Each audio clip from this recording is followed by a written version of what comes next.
Bonjour à tous, j'espère que vous allez bien. Alors vous avez dû remarquer que j'ai souvent plein de produits que j'adore à partager avec vous et aujourd'hui je vais non pas vous parler de produits qui m'ont plu mais au contraire vous parler de produits qui m'ont particulièrement déplu ou déçu ou qui n'ont tout simplement pas fonctionné pour moi. Ça me tient vraiment à cœur de partager avec vous des coups de cœur mais aussi des produits assez déceptifs parce que ça vous permet aussi d'éviter de dépenser votre argent inutilement. Alors il y a peut-être certains de ces produits qui vous plaisent beaucoup, ne le prenez pas du tout personnellement. Je pense qu'on a toute une peau très différente, on a toutes des envies différentes en matière de maquillage, de soins, etc. Et évidemment ce que je vais partager avec vous aujourd'hui c'est mon expérience personnelle qui pourra peut-être vous être utile. Si vous aussi vous avez testé des produits récemment qui vous ont pas vraiment convaincu, n'hésitez pas à les partager en commentaire ci-dessous. Ça me permettra peut-être aussi d'éviter des achats inutiles. Alors avant de commencer, vous êtes souvent nombreuses à me dire mais qu'est-ce que tu portes sur les yeux, qu'est-ce que tu portes sur les lèvres, etc. Sachez qu'en barre d'infos ci-dessous, j'essaye tout le temps de lister tous les produits que j'ai pu appliquer ou en tout cas un maximum. Parfois j'en oublie certains mais j'essaye vraiment de faire attention et d'en lister un maximum. Mais je tenais à vous dire qu'aujourd'hui sur les yeux, je me suis maquillée avec la palette New Nude de Huda Beauty. J'ai enfin pu expérimenter avec cette palette ces derniers jours parce que vraiment je manquais de temps avant et je dois vous avouer que je l'adore. Donc du coup je vais vous publier une revue cette semaine sur le blog je pense et le maquillage que je porte aujourd'hui je l'aime vraiment tout particulièrement. Et sur les lèvres j'ai ressorti le Lipton City de MAC dans la teinte Smoked Almond. C'est vraiment un rouge à lèvres que j'adore et c'est une teinte qui est parfaite pour l'automne-hiver à mon goût. Donc maintenant que ça c'est fait, je vous propose tout de suite de passer à mes déceptions. Il y en a 10 que je vais vous présenter dans cette vidéo donc c'est parti. Alors ma plus grosse déception, et là je pèse mes mots parce que c'est un produit que j'avais tellement hâte de tester, dont j'avais entendu tellement de bien, comme quoi il faut parfois pas se fier au hype qu'il y a derrière un produit parce que ça peut être déceptif. Je voulais vous parler du Caution Mascara de Hourglass. Alors c'est une marque que j'aime beaucoup, il y a plein de produits que j'adore. Je vous avais fait une vidéo il y a quelques mois où je testais plein de produits Hourglass en direct et il y en a plein qui sont encore dans ma trousse de maquillage parce que vraiment je m'en sers au quotidien. Ce mascara lorsqu'il est sorti j'en ai entendu parler mais des millions de fois, je l'ai vu partout et je me suis dit mais qu'est-ce qu'il a d'aussi magique, parce que toutes les filles qui ont pu le tester disaient qu'apparemment il donnait un effet vraiment effet fossile. Alors malheureusement me concernant en termes de rendu ce n'est pas du tout le cas. Par contre en termes de sensation finalement on n'est pas si loin parce que sincèrement je le trouve désagréable. C'est un mascara qui est très sec et pourtant il est tout neuf, donc je vais vous dire c'est pas un mascara que j'ai ouvert il y a 6 mois et que j'ai laissé dans un tiroir, pas du tout. La broche, je vais vous faire un zoom, mais en fait quand on la sort du tube j'ai l'impression que l'essoreur fait à moitié son travail parce qu'il y a énormément de matière qui s'agglutine là ici au niveau un peu du premier anneau du mascara on va dire. La brosse elle est idéale pour moi parce qu'elle attrape très bien les cils, mais en fait la texture est beaucoup trop sèche, elle est très difficile à manipuler parce qu'en fait elle est déjà tellement sèche à la base que j'ai l'impression qu'elle se fixe en quelques secondes et il suffit de poser une couche de mascara, de vouloir en remettre un petit peu et là ça commence à faire des paquets, ça commence à agglutiner les cils. Alors je me demande si je n'ai pas les cils trop courts pour ce mascara parce que j'ai l'impression que les filles avec des cils assez longs l'aiment beaucoup, mais moi j'ai vraiment besoin d'un mascara qui les étire, qui les allonge, qui leur apporte du volume, qui les rend un peu plus denses. Et sincèrement j'ai l'impression qu'il ne fait rien de tout ça, il les allonge pas, il les rend cartonneux, il les rend assez désagréables et assez secs. En fin de journée, sachant que je suis porteuse de lentilles, je peux vous dire que je le sens vraiment. Alors le point positif c'est qu'il est très noir, mais comme je vous le disais il y a des paquets qui apparaissent, il y a un petit peu de volume et de densité au niveau de la racine des cils, mais après au niveau des longueurs sincèrement c'est pas joli. Je vous insérerai une photo dans cette vidéo, mais j'ai pas été convaincue, j'ai l'impression d'être le vilain petit canard de cette histoire parce que tout le monde l'adore sauf moi. Donc comme quoi les mascaras ça fonctionne jamais pour tout le monde, et si comme moi vous avez des cils courts, indisciplinés, sensibles, ou alors que vous cherchez vraiment un mascara qui les allonge parce que justement vous aimez cet effet œil très ouvert, et ne comptez pas sur celui-ci parce que moi personnellement je peux pas dire que ça a été une révélation contrairement à beaucoup d'autres. Donc je vous en reparlerai sur le blog, je vous mettrai les photos etc pour que vous puissiez voir le rendu, mais qu'on se le dise c'est pas beau en fait. Enfin ça n'a rien à voir avec le rendu de mon Velvet Noir de Marc Jacobs ou du Monsieur Big de Lancôme qui sont mes deux mascaras préférés. Donc malheureusement je vais le mettre de côté. Alors vous avez dû remarquer que je ne porte pas très régulièrement de faux cils, ça me prend comme ça une fois de temps en temps, surtout quand il y a des événements ou quand par exemple il y a eu les fêtes de fin d'année, j'ai eu envie de sortir des faux cils, ou alors comme ça quand j'ai envie d'expérimenter avec le maquillage, mais en tout cas au quotidien c'est pas un accessoire vers lequel je me dirige comme ça naturellement parce que ça prend du temps etc. Et du coup pendant les fêtes j'ai voulu tester la Lash Glue de Huda Beauty avec une paire de faux cils. Oh mon dieu, mais la catastrophe, mais la catastrophe. Alors ce produit, comment vous dire que je suis à deux doigts en fait de le jeter, je l'ai juste gardé pour cette vidéo parce que ça a été une expérience catastrophique. La colle en tant que telle fonctionne à peu près, c'est-à-dire que vous arriverez à coller des fossiles avec. Le problème c'est qu'elle a un parfum mais dégoûtant. Mais quand je vous dis dégoûtant, c'est... Ah c'est immonde. C'est immonde. Je sais pas ce que ça sent. J'ai l'impression que ça sent le vieux bâton de colle issu de l'industrie pétrochimique mais périmé depuis 15 ans. Enfin vraiment c'est pas du tout une odeur qui donne envie de se mettre ça près des yeux. Donc j'ai pris sur moi, je me suis dit peut-être que le parfum va disparaître en séchant, mais pas du tout. C'est-à-dire que lorsqu'on le place au niveau des yeux, on continue à sentir l'odeur, mais à tel point que les fossiles, je les ai portés 2 heures et en fait, juste avant de partir, quand vraiment j'étais prête, je me suis dit il faut que je les retire parce que ça commençait à me donner la nausée, mais vraiment une migraine quoi. Et ça ne m'est jamais arrivé, j'ai testé l'école duo etc, ça ne m'est littéralement jamais arrivé, mais celle-ci, c'est une catastrophe. Alors, je pense que c'est le parfum qui m'a provoqué là cette sensation, mais je vous jure de haut le cœur, mais c'est incroyable quoi, quand on y pense, on pose une paire de fossiles et après on a des sensations de haut le cœur, ça fait flipper. Donc clairement, si vous recherchez une colle à fossiles, si vous êtes amatrice de fossiles, eh bien je ne vous recommande pas celle d'Huda Beauty. Si vous êtes sensible au parfum, si vous vous moquez complètement du parfum des produits, bah peut-être que c'est quelque chose qui vous dérangera pas, mais en fait ça pue tellement que j'ai envie de vous dire, mais prenez une colle duo ou prenez n'importe quelle autre colle à fossiles, parce que celle-ci, elle en vaut vraiment pas la peine. Et pourtant Dieu sait que j'adore les produits Huda Beauty, mais alors ça, catastrophe. Alors ensuite, vous savez que je suis une grande amatrice de produits coréens, asiatiques, etc. Et j'essaye d'en tester vraiment un peu toutes les semaines pour pouvoir vous en parler ensuite. Et là, il y a quelques semaines, j'ai ouvert ce petit sachet, donc de la marque Apieux. Je vous laisserai le lien en barre d'infos si jamais vous avez envie d'aller voir un petit peu ce que la marque propose. Mais ce sont les Blackhead Outnose Patch. Et en fait c'est un gros sachet comme ça où il y en a 8 plus 2 offerts, donc il y a 10 patchs. Les patchs se présentent dans des sachets individuels, j'en ai gardé un là que j'ai utilisé l'autre jour. Et en fait c'est, bah vous savez quoi, je vais en ouvrir un autre pour vous montrer parce que celui-ci évidemment je m'en suis servi. Donc vous avez des petits sachets individuels comme ceci, quand vous les ouvrez, vous avez un patch qui se présente comme ça, et en fait c'est comme n'importe quel autre patch pour retirer les points noirs. Vous humidifiez votre nez, enfin il faut même que ce soit un petit peu mouillé, vous décollez ce patch qui est très fin, vous le collez et après vous le laissez sécher. Lorsqu'il y a vraiment plus d'eau etc, vous pouvez commencer à le décoller et c'est vraiment censé retirer les impuretés, les points noirs au niveau de la zone du nez, sachant que c'est souvent la zone où on a souvent des pores un peu plus apparents et un peu plus incrustés. Bref, c'est quelque chose que j'aime bien faire. Habituellement je me sers plutôt des patchs pour le nez Formula 1006 qui sont géniaux. J'aime aussi beaucoup ceux de Nivea et j'en avais testé d'autres, je crois de Bioré, etc. Enfin je vous laisserai, si vous voulez, en barre d'infos ceux que j'aime bien. Et ceux-là, j'avais vraiment grand espoir. En plus c'était un sachet assez économique, enfin pour 10 patchs je me suis dit bon bah c'est cool, je vais tester. Je les ai testés plusieurs fois, je crois que j'en ai utilisé au moins 3 ou 4 comme ça. Et malheureusement j'ai la même sensation à chaque fois. Déjà ils sont moins efficaces que d'autres que j'ai pu tester avant. Et c'est surtout que, alors ça va être un peu difficile à vous expliquer, mais lorsque vous humidifiez votre nez et que vous posez ça, normalement le patch devient assez dur et assez cartonneux dans un sens, donc il suffit de le décoller un peu d'un côté, commencer à tirer et on sent que le patch extrait vraiment quelque chose. Enfin c'est vraiment dégueu ce que je suis en train de raconter, mais en gros on sent que le patch est vraiment efficace normalement. Et là j'ai l'impression que cette matière un peu noire à l'arrière, elle reste un peu gluante, ce qui fait que lorsque vous commencez à retirer le patch, il reste un peu cette colle qui a pas complètement séché. Donc à chaque fois j'ai réussi à retirer le patch, seulement il adhère très bien à cause de cette matière un peu gluante, et lorsque vous finissez par le retirer, il vous reste des traces noires au niveau du contour du nez, donc vous êtes obligé de rincer et de vraiment nettoyer ça. Et en plus à chaque fois j'avais le nez tout rouge parce que j'ai la peau sensible, hyper réactive, et habituellement j'ai pas à tirer comme ça comme une malade parce que j'avais vraiment la peau qui résistait, vous voyez ce que je veux dire. Donc si vous cherchez des patchs comme ça pour le nez, bah ne vous dirigez pas vers ceux-là parce qu'ils sont franchement pas extraordinaires. J'ai déjà vu des patchs bien plus efficaces, et donc cela pour moi c'est un flop. Alors ensuite j'ai 2 produits qui m'ont pas du tout convaincue, ce sont des poudres. Alors tout d'abord une poudre compacte de la marque Paul & Joe. Vous savez à quel point je trouve les écrins Paul & Joe sublimes. Il y a plein de produits qui sont très sympas, alors ils le sont pas tous mais il y en a plein qui sont vraiment sympas. Et là en l'occurrence c'est la Pressed Face Powder. Donc en fait comme n'importe quel produit Paul & Joe, on achète l'écrin et après on achète la recharge.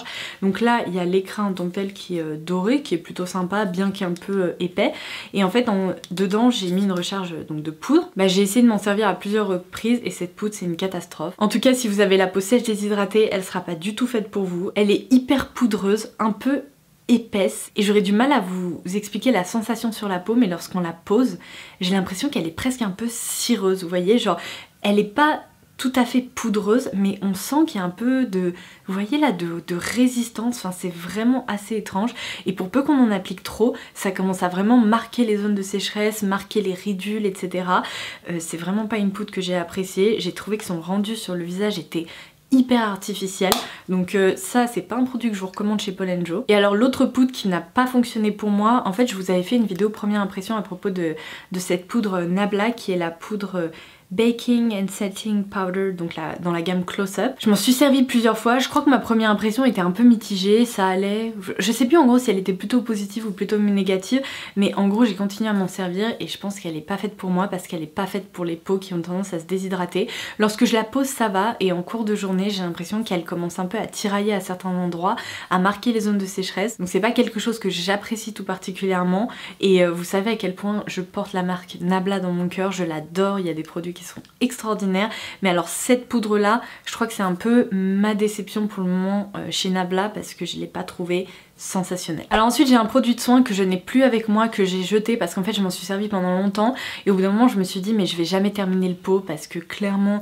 ça ne me convient pas du tout, donc j'ai fini par le jeter. Il s'agit de la crème, alors il faut pas que je me trompe, en fait c'est un gel crème de la marque Biotherm et c'est le Aquasource Everplump il me semble. Je vous laisserai un visuel par ici si jamais je me trompe, je suis presque sûre que c'est le Aquasource Everplump. Donc c'est une crème qui se présente dans un pot qui est, comme je vous le disais, hyper gélifiée. À chaque fois que je posais cette crème le matin, comme une crème hydratante, mon maquillage se dégradait tellement rapidement, genre vers midi, j'avais l'impression d'avoir des patchs énormes au niveau de la zone du contour du nez, pareil au niveau du front, du menton, un petit peu ici au niveau là du haut des joues, et à chaque fois je me disais mais comment ça se fait que mon maquillage ressemble à ça, enfin ça m'est jamais arrivé. Sachant que j'ai la peau plutôt sèche, déshydratée, généralement mon maquillage ne bouge pas tant que ça, à part des zones de sécheresse, mon maquillage ne bouge pas vraiment, alors que là j'avais l'impression que clairement des patchs de fond de teint se déplaçaient.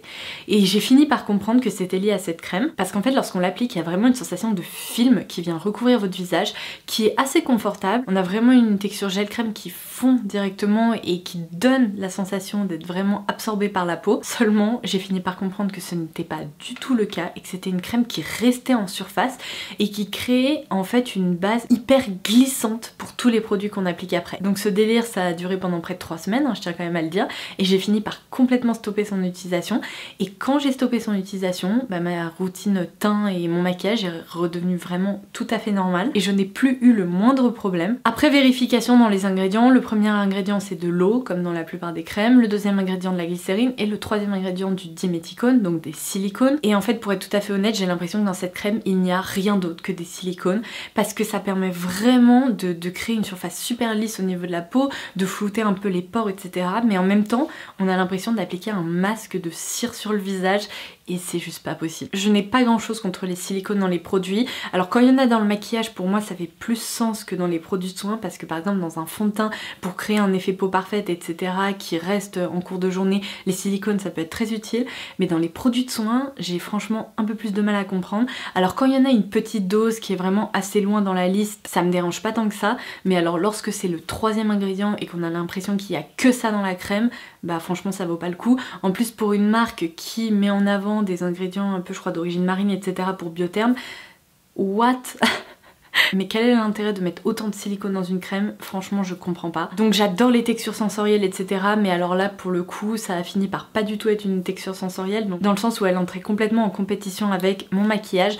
Donc ça c'est probablement le plus gros flop de cette vidéo. Ne vous dirigez surtout pas vers cette crème. Si vous cherchez des crèmes comme ça très hydratantes, très réconfortantes, assez aqueuses, je vous laisserai un lien ci-dessous vers une vidéo que j'avais filmée l'année dernière où je vous proposais plein de crèmes comme ça hydratantes, très agréables, qui ne font pas du tout cet effet là sur la peau. Alors ensuite un autre produit de soin dont je me suis servi et dont mon chéri s'est servi aussi, c'est la Moore Cream Cleanser de la marque Omorovixa. Je suis désolée si vous entendez des oiseaux dehors. En fait, je crois qu'il y a un nid d'oiseaux au niveau de l'arbre qui est juste en face de ma fenêtre. Et du coup, ils sont en train de raconter leur vie. Et je les entends depuis tout à l'heure. Et piou piou piou piou piou. Alors c'est très mignon quand je me réveille et tout. Mais là, je filme. Donc s'il vous plaît, les oiseaux, arrêtez. Du coup, cette crème nettoyante de la marque Omorowiska Budapest. Alors c'est une marque dont j'ai beaucoup entendu parler, qui propose des produits naturels. Il y a un spray pour le visage que j'ai déjà testé, qui est très sympa, qui donne de l'éclat, qui rafraîchit, etc. Mais alors ça, là, la crème nettoyante à base de boue, c'est quelque chose que j'ai pas du tout apprécié. Alors c'est une texture assez épaisse, donc à base d'argile quoi. Et le principal problème, c'est pas tant la texture, même si c'est pas un produit qui se rince très facilement. En fait, c'est l'odeur. Lorsque je l'ai ouvert, d'ailleurs, je crois que c'est un produit que j'avais eu dans le calendrier Look Fantastique. Je me souviens plus, mais je crois qu'en gros c'était dans un des calendriers de l'avant. Lorsque je l'ai ouvert, je me suis dit, oh c'est super frais, ça sent la menthe, c'est hyper rafraîchissant. Et lorsqu'on pose ce nettoyant sur le visage, l'odeur de menthe disparaît complètement et laisse place à une odeur de renfermé, mais trop bizarre. Et en fait la première fois, c'est mon chéri qui s'en est servi, il m'a dit, mais c'est quoi ton truc, ça pue la mort. Et je me sentais super mal de lui avoir donné pour tester, mais... En fait je m'en suis servi aussi et c'est vrai que l'odeur est hyper bizarre. Alors si encore une fois vous n'êtes pas du tout dérangé par des odeurs un peu particulières, ben vous pourriez l'apprécier parce que je remets pas en cause la qualité du produit, je remets juste en cause la sensorialité et ce côté hyper surprenant d'une odeur mais vraiment bizarre. Moi c'est quelque chose qui me rebute complètement et je sais que si je prends pas plaisir à utiliser mes soins, bah j'arrête de m'en servir en fait. Donc ça malheureusement pour moi c'était pas possible. Très récemment L'Occitane a sorti une huile pour les ongles et les cuticules à base de 30% d'huile de karité. Donc là j'ai le parfum Délice de rose. Je vais vous montrer comment ça se présente. Alors j'adore le concept, je trouve ça hyper pratique à glisser dans le sac à main, hyper pratique pour le voyage etc. Oh, rien qu'à toucher ça, je vais vous expliquer mais vous allez très vite comprendre. Vous avez un embout comme ça qui se dévisse et vous avez un petit pinceau tout simplement qui vous permet en fait de déposer de la matière au niveau du contour de l'ongle et pour prendre soin de vos cuticules. Alors déjà le problème c'est que lorsqu'on appuie, j'ai l'impression qu'il y a une quantité de matière incroyable qui sort, donc il faut vraiment faire hop, un tout petit peu pour avoir la juste dose de produit. Et en fait mon principal problème avec ce produit c'est la texture en tant que telle.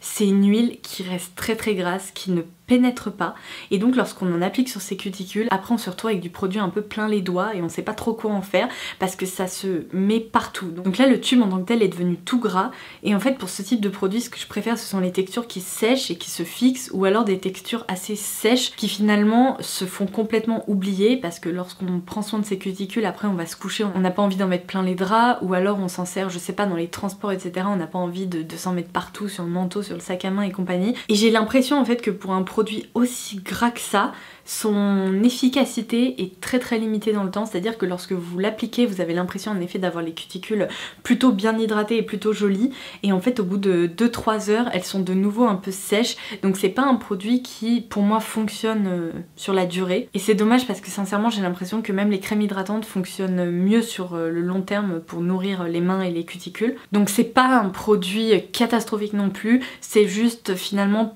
pas un produit qui est parfaitement abouti selon moi et qui aurait pu être un peu mieux. Et alors je termine par 3 produits pour les lèvres. Je vais commencer par ces deux là parce que ça ne va absolument pas vous étonner. Tout d'abord ce lip gloss de la collection de Noël de NYX. Donc là j'ai pris la teinte Fruit Punch. C'est donc dans la gamme Licorice Lane et il me semble qu'ils sont encore dispo sur le site internet. Et bien un conseil, passez votre chemin parce que je vous l'avais dit dans ma vidéo concernant la collection de Noël. Maintenant j'ai les mains toutes grasses, j'ai du mal à ouvrir les produits. Déjà le parfum est pas dingo, c'est pas très agréable, ça sent un peu la peinture. Mais au-delà de ça, c'est un gloss qui est assez épais, vous voyez, vraiment qui a tendance à se transférer partout, qui est un peu collant et qui laisse un peu un effet de matière pas très agréable sur les lèvres. Donc ça je me suis servi une fois et sincèrement je l'ai retiré parce que j'avais vraiment l'impression qu'il commençait à baver au niveau du contour de la bouche. Enfin je pense que c'est tout simplement pas le genre de texture que j'aime, c'est pas du tout le genre de produit pour les lèvres que j'aime porter. Donc ça je pense que ça n'a pas du tout joué en sa faveur. Et après j'ai un autre produit de la collection Machinist et là c'est une laque pour les lèvres qu'ils appellent vernis à lèvres ou lac à lèvres. Alors je crois que c'est dans la gamme Grind et c'est la teinte Glossy Wine. Et alors là c'est différent parce qu'il y a une odeur très sympa, un peu mentholée, donc de bonbons à la menthe. Ouais, ça sent vraiment bon. Mais alors malheureusement, en fait la texture, j'ai l'impression que c'est la même quoi. C'est juste un gloss épais, ultra pigmenté, qui donne justement un aspect assez glossy sur les lèvres, mais qui malheureusement se transfère partout, partout, partout. Alors ça c'est typiquement pas le genre de produit que vous voulez appliquer en hiver lorsque vous portez une écharpe ou lorsqu'il y a un peu de vent, parce que pour peu que vos cheveux fassent comme ça, après vous vous retrouvez avec des traces horribles sur le visage. Si votre écharpe se retourne dessus, c'est la catastrophe assurée parce que c'est bien sûr pas du tout sans transfert. Donc je pense vraiment que je ne suis pas du tout une fille qui aime les lacs à lèvres. À part l'absolu lacquer de Lancôme, pour le moment je n'ai rien trouvé qui me plaît à ce niveau-là. Et ça typiquement, bah passez votre chemin, c'est pas très intéressant. Et je pense vraiment que ce sont des produits dont on peut se lasser hyper vite. Parce que à part pour faire des photos un peu édito, un peu sympa, je pense qu'au quotidien, personne n'arrive à porter ça en fait. Et alors le dernier produit flop de cette vidéo, c'est un produit de la marque Elise Face. C'est une marque que je connais très peu, qui a débarqué sur les shops de Sephora il me semble. Et là j'ai testé le Milky Lips, donc c'est Colorful Lips. C'est tout simplement un énorme produit. Non mais enfin regardez-moi ça, ça fait la taille de ma tête, c'est vraiment grand. Et pour le coup, si j'arrive à l'ouvrir à cause de cette foutue huile pour les cuticules... Donc ça a la forme en fait, je vais pas refermer parce que sinon je vais galérer, mais ça a comme la forme d'une balle de pistolet, enfin c'est assez étrange comme produit. Et en fait vous avez au bout un petit pinceau comme ça, lorsque vous tournez en bas vous avez le rouge à lèvres liquide qui sort. Et alors là, à peu près même problème que pour ces deux produits là, c'est pas vraiment une laque à lèvres, c'est vraiment plus un rouge à lèvres crémeux qu'on applique.